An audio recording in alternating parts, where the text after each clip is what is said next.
If President Trump loses the election, he and his administration say they'll request recounts in states like Wisconsin. The president also says he will present legal challenges. So what does all of this mean? UW political science professor David Canon is with us this afternoon. Hi, David. Hi, Good to see you. Good to be with you. Boy, what a night. And so many developments this afternoon, too. It's hard to know where to begin with you. But let's start with our state. Joe Biden is the presumptive winner in Wisconsin. And now here come the legal challenges. It feels like a little bit of deja vu, doesn't it? Well, right, exactly. So when Donald Trump carried our state in 2016 by virtually the identical margin, right around the same 22,000 or so votes, Jill Stein actually called for a recount, the Green Party candidate, in the 2016 election, and it ended up shifting.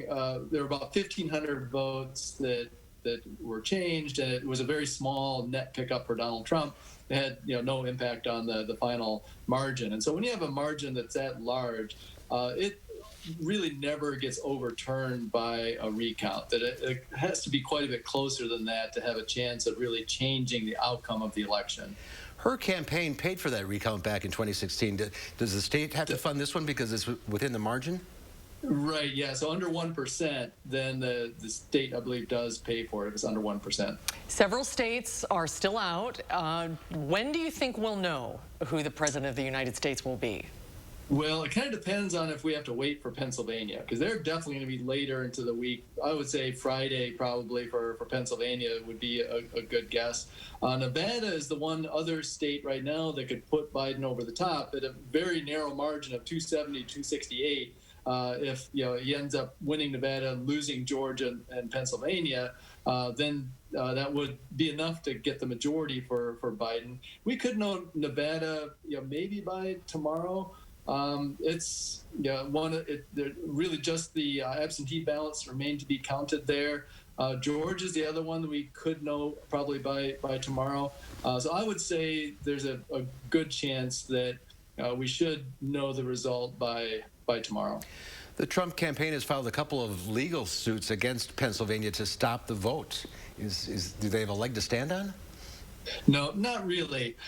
So especially what they're asking Pennsylvania to do, basically, is to not count the votes that came in after Election Day that were postmarked by Election Day. The problem is their state Supreme Court signed off on that and said that was okay, and the U.S. Supreme Court signed off on that with a 4-4 decision with John Roberts joining the three liberals on the court to say that they weren't going to overturn that state Supreme Court decision. And so for them now to step in and say, oh, sorry, we changed our mind, and basically take away those votes from people who voted in good faith, thinking that was the law under which they were operating. And so the court, I think, would be very, very unlikely that they would reverse themselves to actually tell people to change the rules of the game after the fact would really not be something the court has ever done before. Yeah. So I don't think that's very likely. Yeah, they followed the rules and they voted. Their vote should count.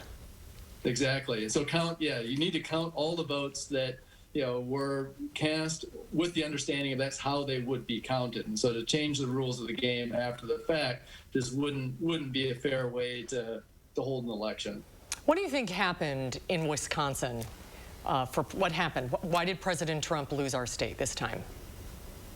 Well, it's interesting when you look at the county-by-county results in Wisconsin. There's a lot of stability between the 2016 and the election yesterday. That of our 72 counties, 70 of them voted the same way they voted in 2016. Only Sauk and Door County were the only two that actually flipped from Trump to Biden. Every other county went the same way they went 4 years earlier. And in fact, what we saw is the counties actually polarizing, that about 33 of the counties that Donald Trump carried in 2016, he carried by a bigger margin than he carried before. And then there was another, smaller number that were about the same margin. And then Joe Biden actually carried the Clinton counties by a somewhat larger margin than Clinton had carried them. And so there was a dividing where the state was even more polarized now in this election than it was in 2016. Yeah. Divided is the word. Fascinating. It really is. Well, hopefully we'll have a president-elect by the end of this week. We'll have to wait and see. David, thanks Yeah, I for think being with there's us a pretty today. good chance we should know by the end of the week. All right. Don't go far. We Thank might you, be sir. calling you again. Okay, David, sounds thank you good. so much for your time. Good to see you.